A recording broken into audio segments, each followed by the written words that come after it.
Hi, my name is Eli Hunter. This is my final ethnography presentation.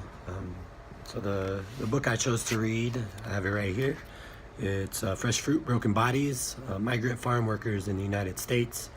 It's written by Seth Holmes in 2013. Now, Holmes is a professor of medical anthropology from the University of Berkeley. As he also holds an MD from the University of San Francisco. So the book is obviously about migrant farm workers in the U.S.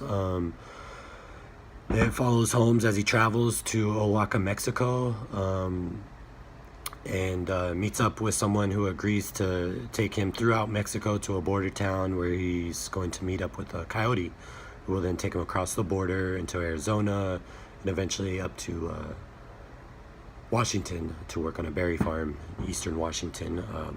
So it takes about 3 weeks from Oaxaca to get to the border. He finds a coyote who reluctantly agrees to take him across the border. He forms some bonds with some of the other migrants who are on that journey with him.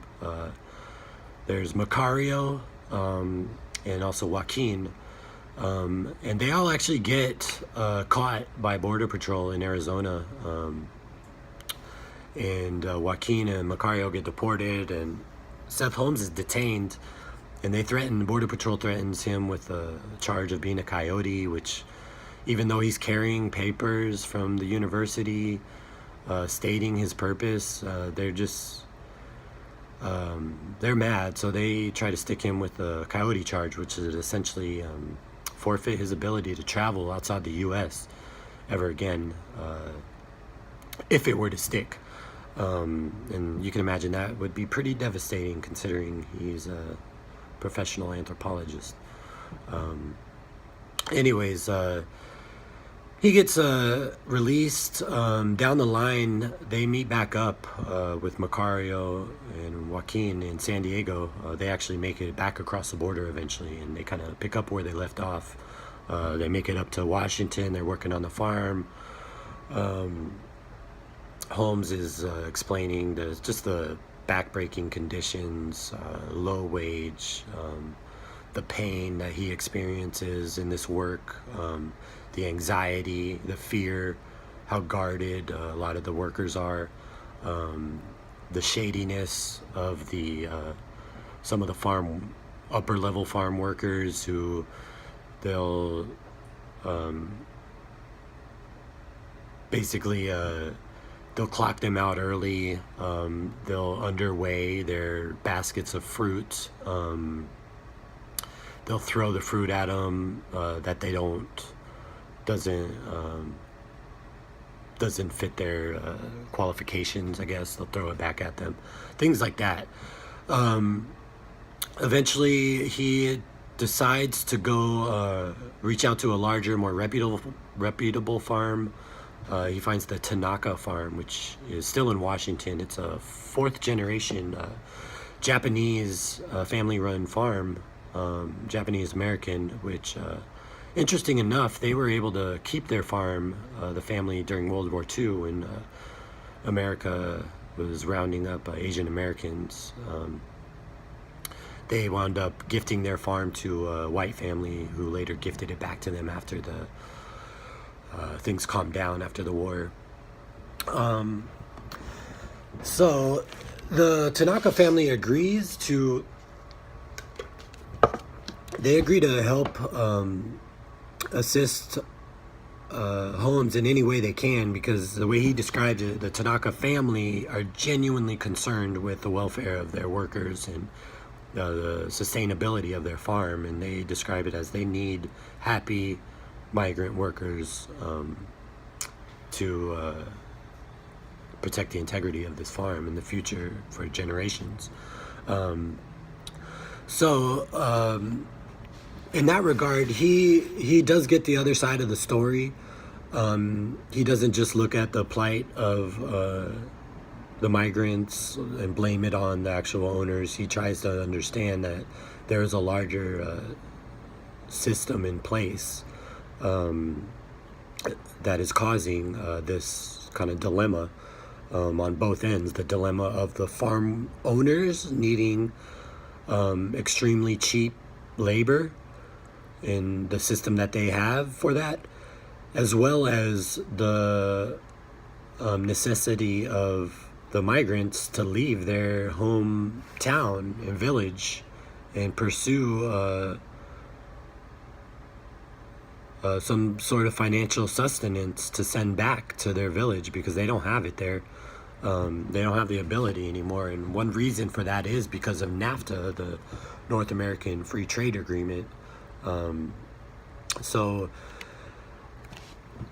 if you can imagine, corn is and has been for thousands of years the primary staple and export of indigenous Mexican populations. The North American Free Trade Agreement has essentially undercut their ability to profit off of their corn. Now this has caused it's caused folks to leave their hometown and to search for other forms of sustenance, and a lot of them know farming. That's what they do, so they search for other farm work. Furthermore, it also causes, out of frustration, rebel uprisings within these small indigenous communities. And in response to these uprisings, the Mexican government will essentially come in and massacre, will disappear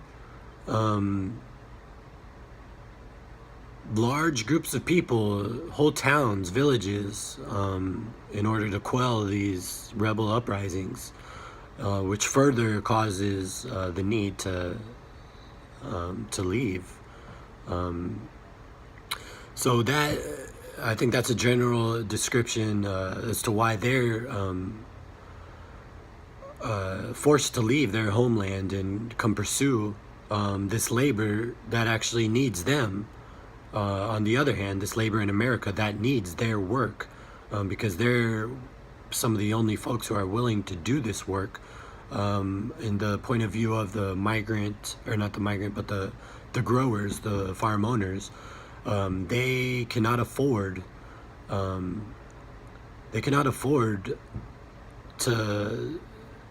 pay benefits or real sustainable wages to keep their farm afloat.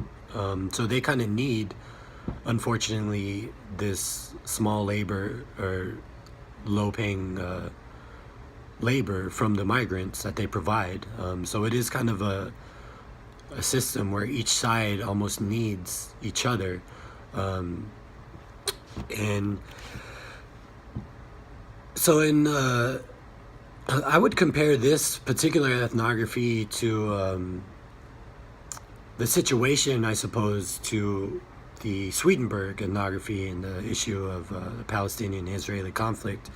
They're both trying to kind of get a better understanding of the plight of a extremely marginalized group, and to understand some of the group's actions and reactions as such, as being the marginalized group.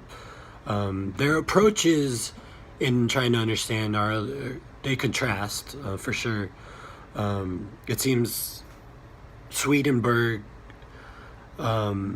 used a lot of the historical events and the history between the two groups, which led to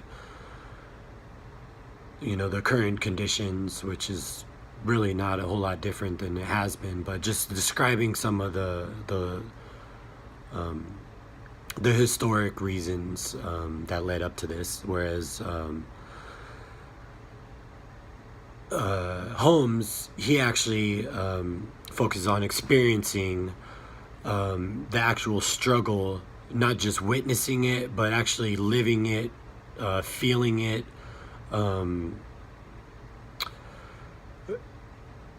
feeling the struggle of the marginalized group, both physically, mentally, as well as just observing it, to kind of distinguish the systems that really give them little choice to come over, and the same system that needs them while simultaneously almost despising them. Now, he takes definitely a structuralist approach to understanding the migrant farm workers. He looks at the complex economic, political,